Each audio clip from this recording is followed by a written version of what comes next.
Présentez-vous, merci. Alors, Boga Soron Joyum, je disais, de Digital Business Africa et d'ICT Media Strategies. Alors, je vais m'adresser au professeur Jacques Fabendongo, le ministre d'État. Vous avez évoqué la nécessité pour les médias d'État à se digitaliser. Et force est de constater qu'en Afrique, on se rend compte que les médias d'État et même les médias privés n'ont pas toujours forcément un budget consacré aux journalistes spécialisés sur le web et les réseaux sociaux. Est-ce qu'aujourd'hui, il ne faudrait pas avoir un budget consacré simplement au développement des rédactions web et au développement du secteur de la presse cybernétique, en plus de la presse traditionnelle que ces médias ont déjà? Merci. Merci pour votre question qui est tout à fait pertinente. En fait, ce que vous me demandez, vous voulez dire à peu près comme pour aller à Mbalmayo, mon arrière-grand-père venait à pied. Si tant est que Mbalmayo exista à ce moment-là. Oui, vous avez le choix de faire Yaoundé Mbalmayo, Ambam, qui aussi, Oyem, à pied, ou à cheval, vous voyez bien l'évolution, ou en 2 chevaux, vous voyez l'évolution, ou en R4, vous voyez l'évolution, ou en jusqu'à maintenant. Ou bien vous restez statique, sclérosé, ankylosé, routinier, c'est un choix. Parce que c'est aussi ça la démocratie. On peut dire je reste, moi je ne marche qu'à pied. Moi je ne mets pas le cache-sexe, parce qu'il y a 400 ans, mes arrière-grands-pères n'en avaient pas. La belle-mère et le beau-fils étaient là. Le beau-fils voyait les seins de sa belle-mère et le père voyait les... Alors, vous avez le choix. Non. Votre question relève d'une vision statique de l'histoire. Il y a 10 000 ans, il n'y avait pas de tracteur, il n'y avait rien, mais les gens mangeaient quand même. Quelqu'un peut décider de vivre à l'ère de la préhistoire, en marchant presque nu, sinon nu, pourquoi pas. Et puisqu'il est libre de jouir, puisqu'il est libre de présenter son corps comme il veut, c'est ça aussi la liberté, sauf qu'il nuit à la liberté des yeux des autres. Bon. En clair, à notre époque, il y avait des stencils. Vous savez ce que c'est qu'un stencil? La linotype, le typomètre, ainsi de suite. L'évolution est inéluctable. Ou bien on est une entreprise de presse, ou bien on est un vendeur à la sauvette de ce qu'on pourrait appeler des feuilles de chou. Une entreprise doit être organisée. Elle doit être organisée. Et une entreprise, c'est quoi? Comme dit l'économie Schumpeter, c'est le dirigeant de l'entreprise doit prendre des risques. Il doit pouvoir prendre des risques. Sinon, ton entreprise, votre entreprise ne sera pas compétitive par rapport à d'autres qui auront opté pour la modernité. Et la modernité est toujours relative. Pour le moment, le ChatGPT, c'est, je crois, le most en ce qui concerne l'intelligence artificielle. Mais dans 15-20 ans, ce sera complètement dépassé. On n'en parlera même plus. Ce sera autre chose. Vous voyez? Je l'ai dit. Vous dites, en gros, il faut un budget. D'accord. Qui vous a dit de créer une entreprise? Personne. Vous créez une entreprise, ça veut dire que vous avez un fonds de roulement et vous faites des bénéfices, puisque l'entreprise est là pour le profit. un profit évidemment sain et équilibré. Alors, s'agissant des médias d'État, j'ai rappelé le décret de 1977 qui crée la SOPECAM en ce qui concerne le Cameroun. On aurait pu citer la CRTV et consorts. Bon, prenons la SOPECAM. Vous avez, d'abord, je ne sais pas, il est de la presse publique, privée. Bon, je ne prends donc pas cet exemple, mais j'aurais pu rappeler cet exemple que j'ai cité, après je vais voir la presse privée. Vous avez les subventions de l'État. C'est une manne qui, je le dis et je le redis, ne sera pas éternelle. Un jour viendra où, je ne sais pas quand, où on dira maintenant, vous êtes une entreprise, générez vous-même vos revenus. Sinon, ce n'est pas une entreprise. Ce qui suppose évidemment beaucoup de prérequis. Donc, il y a les subventions de l'État.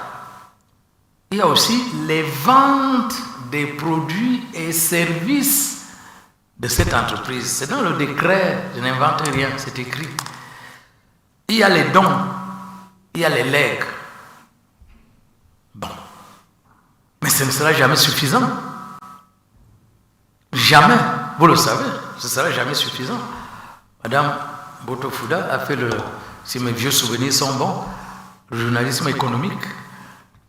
Vous avez, division 3 à l'ESTIC, vous êtes spécialisé en économie de la presse. Voilà. Donc, vous pouvez le dire mieux que moi. Vous avez créé une entreprise.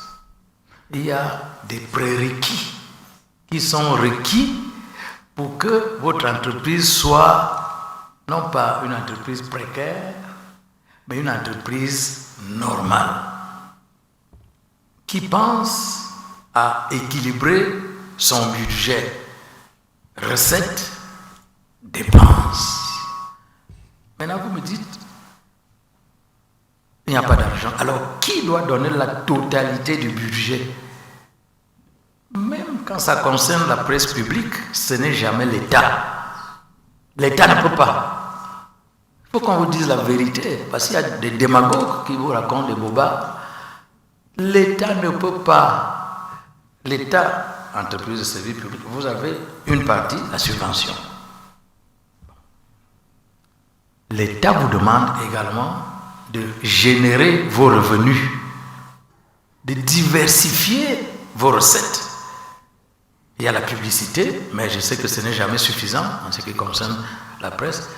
Il y a les abonnements, il y a la vente au numéro, et ainsi de suite.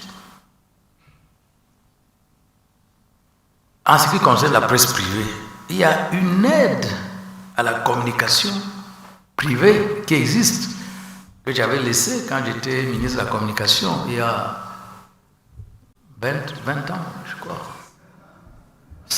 Cela nous rajeunit beaucoup. Il y a 20 ans, de 2000 à 2004, nous avons proposé que le président de la République crée l'aide publique à la communication privée. Oui, ce n'est jamais suffisant, ce n'est pas suffisant, parce que ce n'est qu'un appoint par rapport à ce que vous-même vous devez générer. Si nous prenons les universités, mutatis mutandis, il y a une subvention de fonctionnement et fonctionnement MINFI, investissement MINEPAT. Mais en même temps, il y a des ressources endogènes, les droits universitaires, par exemple. Il y a même des emprunts. Des universités sont autorisées à emprunter. Dernièrement, l'université de Douala a contacté un prêt de 2 milliards de francs CFA, c'est bien 2 milliards, oui, pour construire le complexe de la professionnalisation. Elle l'a fait. Et il n'est que d'aller à Douala pour voir cette œuvre grandiose qui a été réalisée grâce à un emprunt bancaire. Et l'université de Douala rembourse le prêt, le crédit contacté. Donc, ce que je peux répondre, c'est que éviter l'esprit parasitaire. C'est-à-dire que, oui, je suis un patriarche, donc je vous dis la vérité. Je vous dis la vérité. Et éviter l'esprit parasitaire, qui n'est pas en phase avec l'esprit entrepreneurial. Ou bien vous êtes dans l'Antiquité, où il y avait peut-être le troc, vous avez un sac de macabo, on vous donne ici, c'était quoi, peut-être des bananes plantains, je n'en sais rien. Mais ça c'est vieux, ça n'existe plus, vous ne pouvez pas faire ça et dire que vous avez une entreprise moderne. J'espère que le monsieur qui a posé la question, qui est un cadet social, j'espère qu'il a une entreprise. Il a une entreprise. Alors, si vous avez une entreprise, où est-il? Je ne le vois plus. Alors, oui, venez. C'est ça. C'est la maïeutique socratique. Alors, vous avez une entreprise. Bonjour. Ça va? Vous avez une entreprise. Absolument. Ça veut dire que vous avez un budget équilibré en recettes et en dépenses. Bon, maintenant, il y a ce qu'on appelle en économie une mesure nouvelle. Vous voyez le budget de l'État. Vous avez suivi récemment, il y a eu un collectif budgétaire présenté par le ministre des Finances. Parce qu'il y avait des mesures nouvelles. On a majoré le budget, ce qui suppose donc qu'il y a des recettes. S'il n'y a pas de recettes, vous ne pouvez pas majorer votre budget. Vous restez donc dans l'Antiquité, malgré votre beau costume. Parce que j'aurais pu vous dire, vous devez vous habiller comme votre arrière-grand-père, qui n'avait pas tout ça. Mais vous avez choisi d'être dans la modernité. Je le vois avec votre beau costume. Vous devez donc vous adapter à la modernité entrepreneuriale. C'est-à-dire, vous voyez un expert. Il vous dit, vous voulez moderniser votre entreprise, vous voulez digitaliser l'entreprise, voici les prérequis. Il va vous dire, par exemple, supprimer ces dépenses-ci, qui sont peut-être des dépenses ostentatoires, qui ne servent pas souvent à grand-chose. Et vous majorez donc le chapitre consacré à la modernisation de votre entreprise. Mais ce n'est pas quelqu'un d'autre qui viendra le faire à votre place. Vous êtes le patron de cette entreprise. C'est bien ça. Absolument. Alors vous êtes le patron de l'entreprise. Arrangez-vous donc. Il y a l'aide à la presse. Le ministre de la Communication est certainement représenté. En tout cas, il y a quelqu'un de la communication qui est là. L'aide à la presse est donnée. Vous me direz, ce n'est pas suffisant. Oui, l'argent n'est jamais suffisant. Même Bill Gates, vous lui demandez, il va dire, mais ce que j'ai n'est pas suffisant. Donc, il y a une aide. Si vous voulez, et vous devez vous moderniser, pour vous digitaliser votre entreprise, il vous faut donc faire des coupes sombres dans votre budget. Parce que je suppose que vous avez un budget. Mais personne ne viendra pour dire, je vous donne 1 milliard de francs pour digitaliser votre entreprise. Parce qu'on donne, c'est du donnant. On vous donne 1 milliard de francs, mais on dit, attention, il faudra rembourser. Ou bien, il faut d'une manière ou d'une autre compenser le donateur, compenser le don qui a été fait par le donateur. Voilà la situation. C'est bien parce que vous êtes conscient, mais vous n'avez pas attendu cette leçon inaugurale pour être conscient de ce problème. Vous le saviez avant même la leçon inaugurale. Bon. Maintenant, vous devez trouver des... Est-ce que vous savez que... Bon, ceux qui nous écoutent, est-ce que vous savez qu'il y a ici à Yaoundé des femmes qui grillent le maïs? Vous les voyez devant quand nous passons avec nos belles voitures, nos belles vestes. Mais il y a des femmes, 60 ans, 70 ans, qui vendent, je ne sais pas comment ça, le maïs. Est-ce que vous savez que ces femmes arrivent à élever, parfois sans époux, arrivent à élever des enfants? Et ces enfants vont à l'université. Et ces enfants passent des concours. Et ces enfants deviennent de grandes personnes dans ce pays. Donc, chaque politique doit se donner les moyens de sa politique. Vous voulez digitaliser, prenez des dispositions pour le faire. Sinon, comme c'est un marché férocement concurrentiel, vous serez balayé. Moi, je ne peux pas dire à quelqu'un maintenant, utilisez les stencils, utilisez le typomètre, ça n'a pas de sens. Hein, utilisez la machine, c'était quoi? À dactylographier. À dactylographier. C'est celle que nous utilisions. Mon frère et ami Mabou l'a dit tout à l'heure. Nous avons partagé le même bureau pendant moult années. C'était ça. Une entreprise qui dit, moi, je ne peux pas acheter une machine moderne ou bien un ordinateur de préférence, parce que c'est ça qu'on utilise maintenant. Mais ce monsieur, cette dame sera balayé du marché. Parce que le marché est un marché libéral où ne résistent que ceux qui s'adaptent à la modernité, ceux qui se donnent les moyens de leur politique entrepreneuriale. Voilà ce que je peux vous dire. Quand vous dites il faut qu'on mette un budget, c'est ça que vous avez dit? Excellence, en fait. C'est ça, il faut qu'on mette un budget. On sait qui?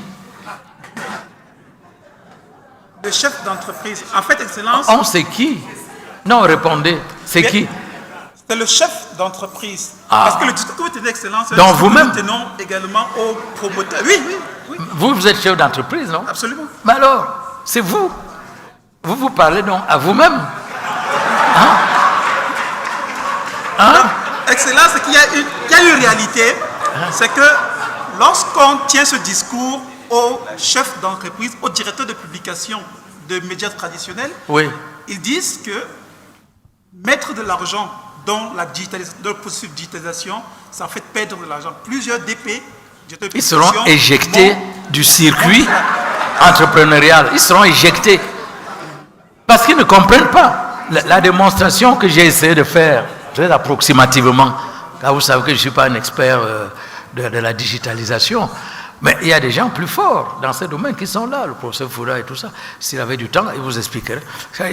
Comment, en passant à la digitalisation partielle ou totale, on engrange des bénéfices plus substantiels.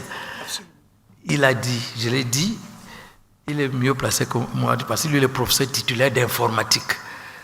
Donc, c'est son domaine de compétence. Donc, c'est que ces entrepreneurs, ces chefs d'entreprise ne savent pas. Alors, lorsqu'on ne sait pas, on demande. On demande le savoir et le savoir-faire. C'est ça le marché de la connaissance. Il y a quelqu'un qui a la marchandise, le produit. Vous allez le voir, vous achetez sa marchandise, c'est-à-dire son know-how, son expertise. Il vous crédite donc cette expertise, puisque vous l'avez acheté, soit concessionnellement, soit financièrement, ainsi de suite. Alors, ce savoir-faire va vous aider donc à faire la transformation copernicienne qui est exigée impérativement à l'heure actuelle de tous. Sinon, si je suis encore vivant, on se retrouvera dans... Serais-je vivant? Je ne sais pas. Bon, Dieu, il est là, il nous regarde. Bon, si je suis encore vivant, dans 10, 15, 20 ans, mais on vieillit et tout ça. Mais je vais vous dire, n'est-ce pas que je vous avais dit, vous ne vous êtes pas adapté. Vous avez gardé le stencil, le typomètre. À notre époque, vous ne le savez peut-être pas, hein, Peter, je crois qu'il n'y avait pas de photocopieur. Il n'y avait pas de photocopieur. Est-ce que vous pouvez l'imaginer? Il n'y en avait pas. Bon, toi, tu es plus jeune, mais à notre époque, il n'y avait pas de photocopieur. On s'est adapté. Voilà ce qu'il faut faire. Vos grands-pères n'avaient pas ce beau costume, mais vous vous êtes adaptés et vous avez mis des moyens pour acquérir ceci. Faites-le, mutatis mutandis, pour la presse. Merci.